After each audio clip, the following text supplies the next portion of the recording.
porque la causa lo vale y el llamado no sabe de razones lógicas. Te invitamos a que te unas a La Vanguardia. Sé parte del ejército de Dios que quiere estar en el frente de batalla. La Vanguardia, porque es hora de avanzar unidos por nuestra fe.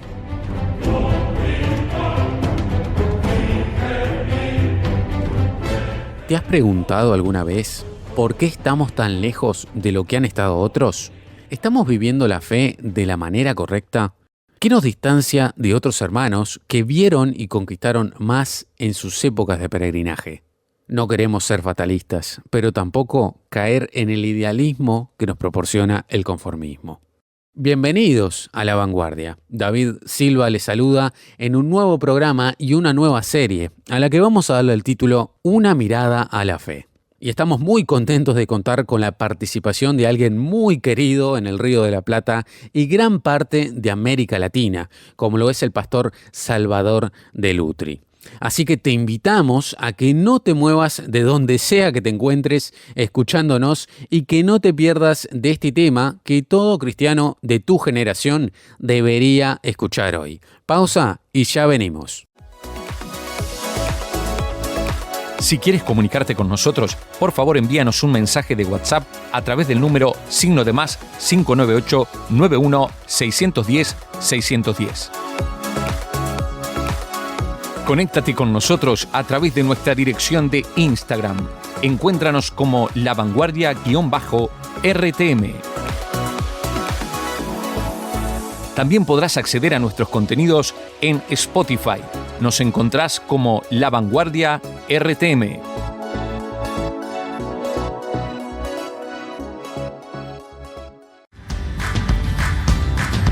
Estás escuchando La Vanguardia. Estamos de vuelta en un programa más de La Vanguardia, este programa para jóvenes en los cuales hablamos de fe, hablamos de esas cosas que queremos charlar en este espacio que hemos destinado para eso. Y hoy es un día especial, hoy nos acompaña un referente para muchos de nosotros. Seguramente al escuchar su nombre ustedes ya sabrán de quién se trata.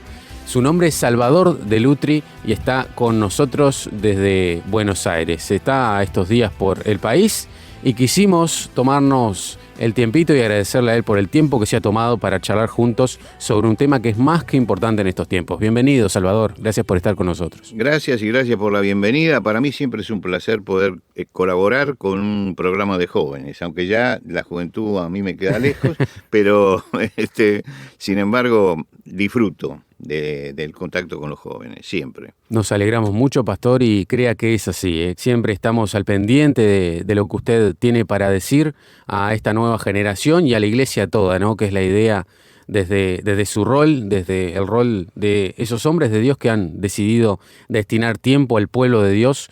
Y vaya que los hijos de Dios disfrutan y también se edifican de ese contenido, de ese tiempo y de toda esa vida, ¿no? que han destinado para el bien de la grey del Señor, ¿no?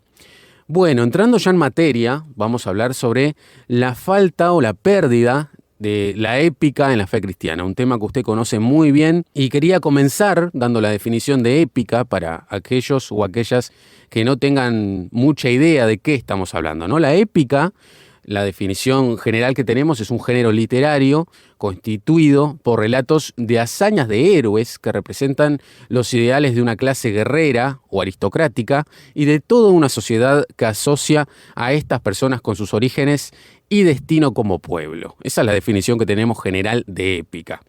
En base a esta definición, pastor, quería consultarle, ¿considera que hemos perdido ese sentido de épica en la forma de vivir y transmitir a otros nuestra fe? Sí, yo creo que hemos perdido la épica, la hemos perdido, que en algunos momentos la épica, por ejemplo, del primer siglo, de los primeros siglos, 3 primeros siglos de cristianismo, donde era una lucha realmente ser cristiano, era una epopeya, ¿no? Exacto. Justamente la palabra épica y epopeya nos remite a Homero, a la Ilíada, a la Odisea, a Virgilio, la Eneida. Son todas aventuras de hombres que avanzan, ¿no? En la Ilíada, en una lucha, porque la vida es una lucha. En la Odisea, en un viaje, porque la vida es un viaje con todas las dificultades. Lo mismo sucede con Virgilio en la Eneida. Bueno, eso es lo que hemos perdido. Nosotros llamamos al capítulo 11 de Hebreos los héroes de la fe. Bueno, falta ese heroísmo, el hecho de llevar las cosas, entregar nuestra vida hasta el extremo para conseguir los objetivos. Ahora, yo creo que en ese sentido los cristianos se han aburguesado. Es decir, el asunto es la fe. Yo voy el domingo a la iglesia, estoy un rato allí, tengo amigos, es un grupo de pertenencia, nos sentimos bien, cantamos, leemos la palabra y nos volvemos a nuestra casa. Pero falta ese sentido épico de que esto es una lucha y tenemos que iniciar esta lucha. Yo comencé en mi infancia en un momento de lucha, en un momento épico de la iglesia, ¿no? En Argentina vivíamos el fascismo del peronismo, había prohibido las salidas a la calle de la iglesia no podía hacer nada fuera de los ámbitos que tenía, estaba bastante restringido el hecho de la propaganda, decían ellos, que es salir y repartir folletos y todo eso, no se podían tener programas evangélicos, y ahí empezamos a descubrir la épica, y yo tenía menos de 10 años en ese momento. ¿Y qué era la épica en ese momento? Bueno, en ese momento la épica era que había que tener un programa de radio. ¿Cómo hacíamos? Entonces se hacía un programa de radio en Buenos Aires y se lo mandaba a Colonia, de Uruguay. Y desde Colonia lo transmitían y nosotros en el extremo del dial lo escuchábamos. Es decir, se buscaban los sistemas, las formas de luchar contra algo que nos coartaba, ¿no? Iba a la escuela. En la escuela teníamos educación religiosa. Yo por supuesto no podía participar porque no era la educación que mis padres querían que yo tuviera en lo religioso. Entonces allí nos segregaban, la escuela nos segregaba. Nos sacaba el maestro, decía, bueno, los judíos que salgan afuera, y yo no era judío, por supuesto, yo era evangélico, pero tenía que salir junto con los judíos. Y aprendí entonces a amar al pueblo judío, porque tenía todos los compañeros judíos. Cuando volvíamos, ¿no? Nos miraban todos porque nosotros éramos los parias del lugar. Bueno, eso lo viví en la infancia. Y ahí es cuando yo descubrí que el cristianismo es épica, es mantenerse en medio de todo eso. No era cómodo ser cristiano, no era cómodo defenderse siendo cristiano. A mí me pasó de entregar un folleto y decirle, mire, sírvase, es para su bien, y que la persona me mirara a los ojos, agarrara el folleto y lo rompiera delante de mi cara. Eso me pasó muchas veces, ¿no? Bueno, eso hay que después aguantarlo, saber cómo reaccionar. Yo creo que nos está faltando eso, ¿no? Esa épica que teníamos en ese momento. Nos preparábamos mucho, leíamos la Biblia, aprendíamos la Biblia. Yo a los 17 años empecé a predicar. A los 22 años me invitó a una iglesia para hacer una campaña de evangelización. 22 años. Muy joven. Ahora, esto es lo que nos está faltando. Hoy yo encuentro que teníamos que ser maestros y ser rápidamente maestros, ¿no? de la Biblia. Leíamos la Biblia, la estudiábamos, trabajábamos en eso. Hoy no veo que haya jóvenes de 30 años que hagan eso, ¿no? Está faltando ese sentido de que miren que estamos en una lucha. Nos falta una persecución. En la época de las persecuciones es cuando la iglesia entiende lo que es la épica. Pero justamente la tenemos que entender antes también. Exacto. Y en este momento no entendemos lo que es salir y luchar, y salir y entregarnos a esa lucha, y entender que la meta, que el objetivo que tenemos delante es prioritario en nuestra vida, y tiene que ser prioritario. Yo tengo 77 años y me convertí a los 11 años, y desde allí ya comencé a prepararme. Y comencé a prepararme leyendo la Biblia todos los días, estudiando, yendo a un instituto bíblico para aprender eso, para tener una base. Empecé a predicar. Las primeras predicaciones en el instituto bíblico las controlaban para ver cómo lo hacíamos. a los 22 años, una iglesia, yo pienso en la inconsciencia, ¿no? Llama a un muchacho de 22 años para hacer una campaña de evangelización. Hicimos una campaña de evangelización, ¿no? Todo eso se ha perdido. Hoy no tenemos un joven de 21 años de 22 años al que se le pueda invitar a hacer eso. Pero no tenemos un joven de 30 años tampoco. Claro. Y eso es lo que nos habla de un estado de decadencia, de un estado de aburguesamiento. Por eso yo contra la épica hablo de aburguesamiento de la iglesia, ¿no? Es una palabra Exacto. que acuñé del marxismo, pero que viene muy bien. El aburguesamiento de la iglesia hace que hayamos perdido la épica. Antes, como usted bien contaba, pareciera que los preparaban para la guerra, ¿no? Que es realmente una guerra espiritual la que tenemos.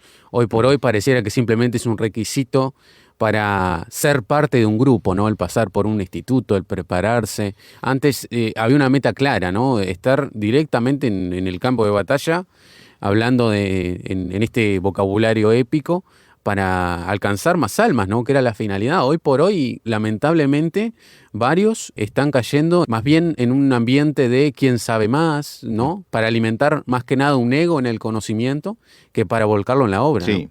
Bueno, yo aprendí una cosa al principio que me sirvió durante toda la vida. No intentes extender tu ministerio, intenta profundizarlo. Vos encargate de profundizar, Dios se encarga de extender. ¿No? Entonces, el hecho de profundizar, ¿no? De vivir apasionadamente la Biblia, leer y estudiar apasionadamente la Biblia, eso produce justamente después los resultados. Y los resultados es un ministerio que se va extendiendo. Ahora, yo nunca busqué extender el ministerio. Mi ministerio se extendió un día que vine acá a Uruguay, porque había una conferencia y no sé quién dio mi nombre, que yo podía hablar acerca de arte.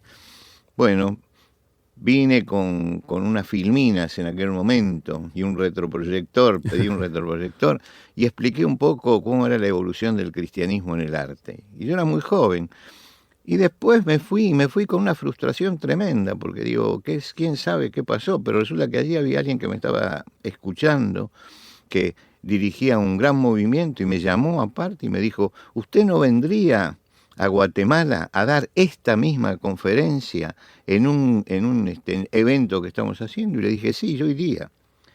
Y fui a Guatemala, y de allí empezó a salir y he visitado prácticamente todos los países de América Latina, he predicado en España, he predicado en los Estados Unidos durante más de 20 años.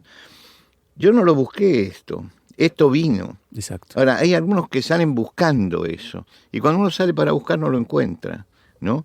Y yo doy gracias a Dios que llegué hasta acá y llegué al ministerio. Yo visité, hace 40 años que voy todos los años al Perú. Y voy allá a predicar, predico 3 semanas en el Perú, cuando voy. Y amo al pueblo peruano, y amo a los peruanos, y me siento muy cómodo con ellos. Pero alguien me preguntó, ¿pero conoce Machu Picchu? No, yo no conozco Machu Picchu. Es que nunca fui para hacer turismo. Claro. Fui por otra cosa, fui porque hay un ministerio. Y porque tengo un sentido, algunos dicen que demasiado exacerbado, ¿no? Porque es del deber. Mi deber es ese. Entonces yo no voy a hacer turismo, yo voy a predicar el Evangelio. Si después tengo un día libre y tengo que ver un museo, me voy a un museo, ¿no? Inmediatamente. Claro. No es que menosprecio eso, pero si voy para predicar, la meta está puesta en lo que tengo que hacer, en el ministerio. Creo que eso es lo que necesitamos, un compromiso profundo, después lo demás viene solo. Yo no creí nunca que iba a viajar a Europa alguna vez en mi vida. Y sin embargo, he perdido la cuenta de las veces que viajé a Europa, ¿no? Y he podido conocer y hablar y todo en muchísimos lugares. Y usted dice, bueno, pero yo no manejo más que el español. Y después entiendo algunas cosas y tengo diálogo en italiano, nada más que eso. Y sin embargo, el ministerio se extiende. Yo creo que hay que tener un sentido épico de lo que es la obra del Señor, que hay que entregarse a eso. Cuidado, no es un hobby. Esa es una de las cosas que creo que más mal ha hecho. El que toma el Evangelio como la predicación, la obra del Señor, el trabajo en la obra, como un hobby. No, no es un hobby, hay que sacrificarse. Yo durante 10 años, no tuve vacaciones, ¿no? No salí durante 10 años de vacaciones, porque estaba trabajando en una iglesia que había que levantarla, había que hacer un templo, había que edificar, había que hacer todo eso, y yo dije, como decimos los argentinos, me remangué, ¿no? Y puse manos a la obra. 10 años después, cuando le dije un día a la iglesia, salgo de vacaciones, la gente aplaudía. A lo mejor porque me iba, ¿no? Pero aplaudía. La pandemia me tuvo encerrado desde 2017, estamos en el 2023, que no tomé vacaciones. Mi esposa dice, bueno, ya tenés que descansar porque no puede ser esto. Pero no, si a mí, yo tengo marcadas a veces las vacaciones en un calendario, pero me llaman y me dicen, mire, necesitamos hacer una campaña en ese momento. Yo le digo, no la pueden correr, esto, lo otro, pero finalmente si no pueden, anulo las vacaciones. Claro, Porque es más importante la obra del Señor que las vacaciones mías, ¿no? Entonces, y a pesar de que el descanso es importante, pero ya el Señor dará en su momento el descanso que necesito. Yo creo que eso es lo que a veces nos está faltando, ¿no? Ese tipo de enseñanza que nos dieron nuestros mayores, porque esto no lo saqué yo de la nada, lo saqué de mayores que me enseñaron, de maestros, tuve grandes maestros. Tuve como maestro en la palabra de Dios a don Raúl Caballero Yocú, que era un hombre que no necesitaba abrir la Biblia, mencionaba los versículos con la cita de memoria. Yo recuerdo que un día viajamos de Córdoba a Buenos Aires 8 horas, y un grupo de jóvenes se acercó para conversar con él y estuvo 8 horas hablando y iba diciéndole, y eso está en 2 Pedro capítulo 2 versículo tal, búsquelo, y lo buscaba y decía, no, usted está leyendo 1 Pedro, vaya a 2 Pedro. Era un hombre que manejaba la Biblia con una facilidad. Bueno, él fue mi maestro. Y cuando uno tiene un gran maestro al lado como él, realmente eso impregna la vida. Tuve otros maestros, muchos, que me enseñaron. Don Carlos Ibarbals, que me enseñó a ser pastor. Me decía, el pastor tiene que ponerse en la puerta de la iglesia cuando termina y tiene que darle la mano a toda la gente y tiene que saludarlo y tiene que mirarle la cara porque ahí se sabe qué es lo que le está pasando. Y cuando ves que la cara está triste, decir, espérame un minuto que quiero hablar con usted y habla, ¿qué es lo que le pasa? Dice, eso es el pastorado. Dice, no te quedes adelante conversando con los que vienen para hablar e incluso para adularte. Andá allá en la puerta y parate allí. Bueno, eso lo aprendí con él. Y con muchos otros aprendí, ¿no? Y todos ellos en alguna forma me fueron forjando. Algo le ha fallado a mi generación que no supimos forjar jóvenes en esta forma.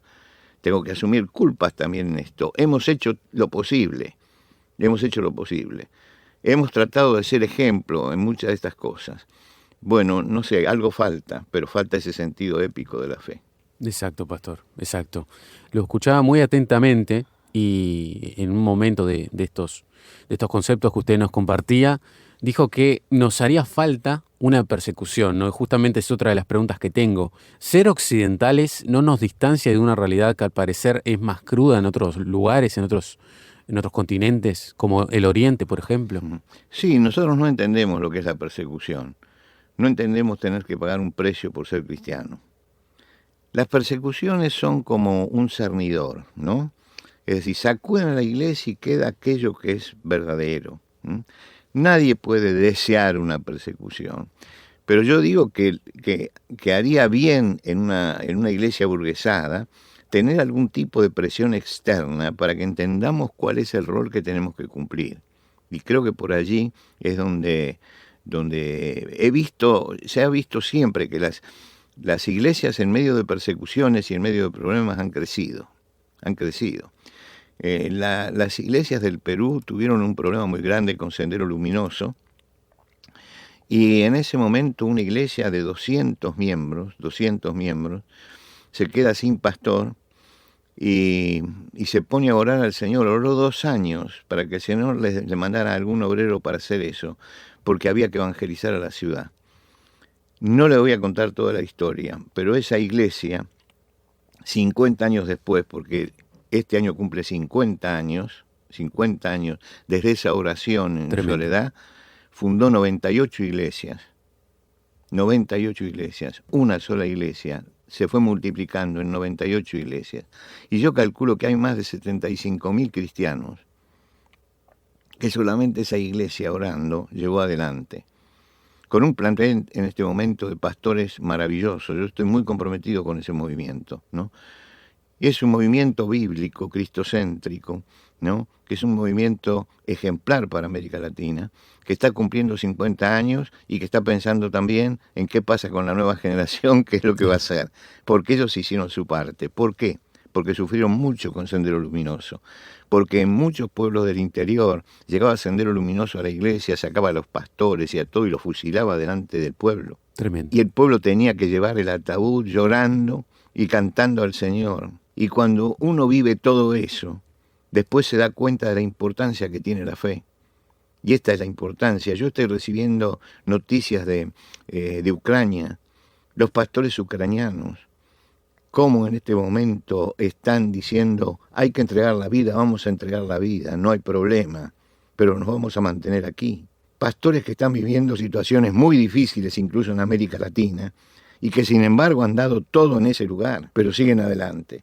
Creo que esto es lo que nosotros tenemos que rescatar, este sentido, porque en los países como los nuestros, como Argentina, como Uruguay, no sabemos de estas cosas, no sabemos. Tenemos libertades y esas libertades muchas veces no las sabemos aprovechar. Exacto, pastor. Bueno, ya finalizando, pastor, este programa, agradecerle por el tiempo que usted nos ha destinado. Y sería realmente un pecado para nosotros como programa no darle este espacio final para que usted, yendo, ¿no?, en este tema que lo ha explicado enormemente y de una manera muy, muy personal, se nota que hay mucho de su vida en esto, pensando en que esa iglesia primitiva siempre tuvo claro que el precio era entregar la vida, ¿no? Muchas veces. Preguntarle o darle el espacio más bien para que usted le diga eso que usted tiene en su corazón a los jóvenes de esta generación, ¿no? ¿Qué le gustaría a usted que esta generación entendiera de lo importante que es este tema, ¿no? Voy a ser muy breve. Me gustaría que entendiera esto. Los hombres tienen muchas causas por las cuales luchan. Muchas causas hay. No las voy a enumerar porque son muchas. Todas esas causas son perecederas. Jesucristo es la única causa con futuro, y con futuro eterno. Entonces estoy en la mejor de las causas, en una causa que tiene futuro. Piensen que hay muchas causas, pero hay una sola causa que tiene futuro, que es la causa de Jesucristo. Enrólense en esa causa con futuro. Muchas gracias, pastor. Gracias por el tiempo que se ha hecho en esta rutina que usted siempre tiene cuando viene al Uruguay. Como siempre, es un placer y bueno, esperamos que no sea ni la primera ni la última en este espacio. Agradecerle por el tiempo que se ha tomado. Gracias, David. Gracias a ustedes y un saludo a toda la audiencia. Nosotros nos volvemos a encontrar en un nuevo programa de La Vanguardia. Que pasen muy bien.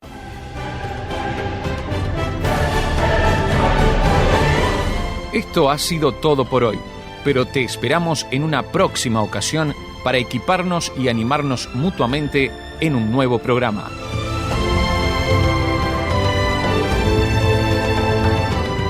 Para contactarte con nosotros y ser parte de esto, te puedes comunicar al signo de más 598-91-610-610. También puedes interactuar con nosotros desde Instagram. Búscanos como La Vanguardia-RTM. Al igual podrás escuchar cada una de nuestras charlas en Spotify. Encontranos como La Vanguardia RTM. Esto ha sido una producción de Radio Transmundial. Que Dios te bendiga grandemente y recuerda que no estamos solos. Desde ahora estás en La Vanguardia, porque es hora de avanzar unidos por nuestra fe.